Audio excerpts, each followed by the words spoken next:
안녕하세요. 3월 9일 화요일 아침입니다. 오늘 우리가 마태복음 21장 33절 말씀부터 46절 말씀을 가지고 함께 은혜를 나누도록 하겠습니다. 제가 말씀을 읽겠습니다.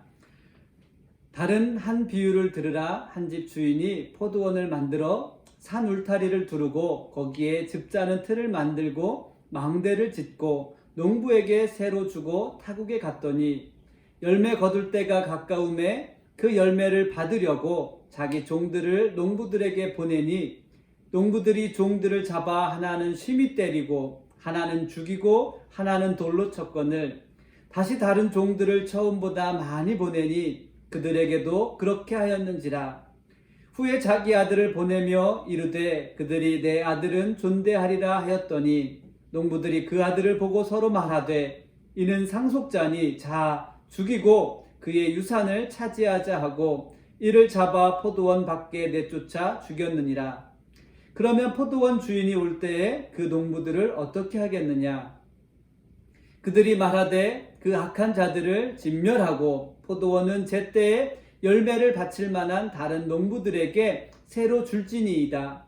예수께서 이르시되 너희가 성경에 건축자들이 버린 돌이 모퉁이의 머릿돌이 되었나니 이것은 주로 말미암아 된 것이요 우리 눈에 기이하도다 함을 읽어본 일이 없느냐. 그러므로 내가 너희에게 이르노니 하나님의 나라를 너희는 빼앗기고 그 나라의 열매 맺는 백성이 받으리라.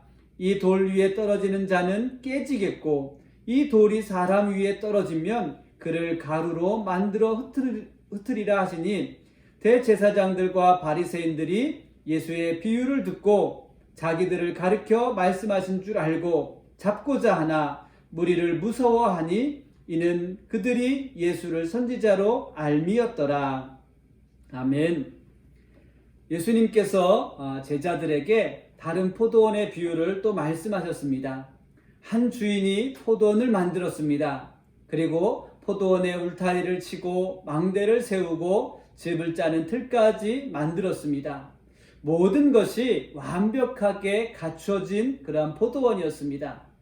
주인은 농부들에게 포도원을 맡기고 타국에 가게 되었습니다. 포도원을 만든 주인은 누구보다도 자신의 포도원에서 열매를 거둘 때가 되었음을 알게 되었습니다. 주인은 포도를 거둘 때가 되어 자신의 열매를 받으려고 자신의 하인들을 농부들에게 보내었지만 농부들은 주인이 보낸 하인들을 돌로 치고 심하게 때려 죽였습니다. 화가 난 주인은 자신의 아들을 보내었습니다.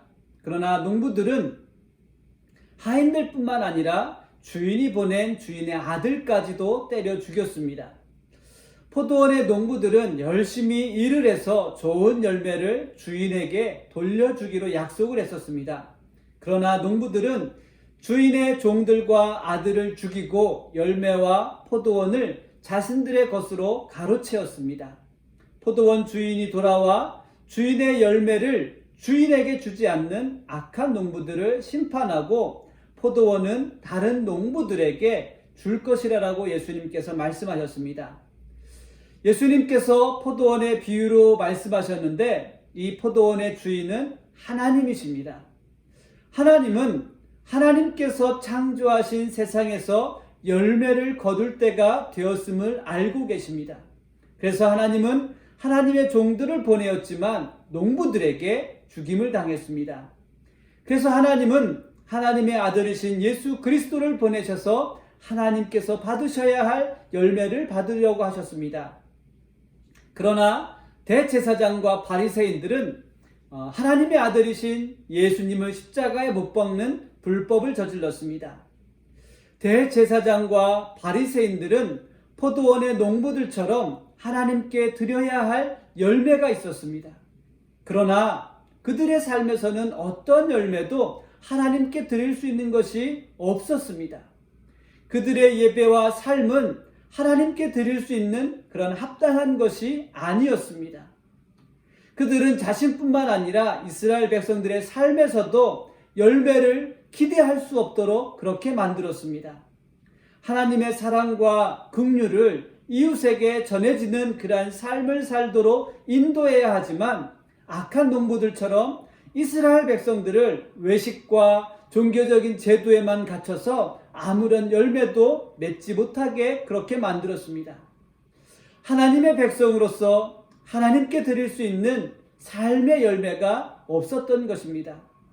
결국 삶의 열매가 없는 백성들은 하나님께서 보내신 하나님의 아들을 멸시하고 때리고 돌로 치며 결국 십자가에 못 박아 죽게 만들었습니다. 예수님은 악한 농부들에게 죽임을 당하셨지만 부활하셔서 새로운 농부들에게 포도원을 맡기셨습니다. 예수님의 부활을 믿는 여러분들은 예수님께서 포도원을 맡기신 새로운 농부인 줄 믿습니다. 포도원을 새롭게 맡은 여러분들은 열매를 거두어 주인에게 돌려드리는 그런 선한 농부들이 되어야겠습니다. 우리는 하나님께 드릴 열매가 없다면 대제사장과 바리새인들처럼 그렇게 예수님을 대하게 될 것입니다.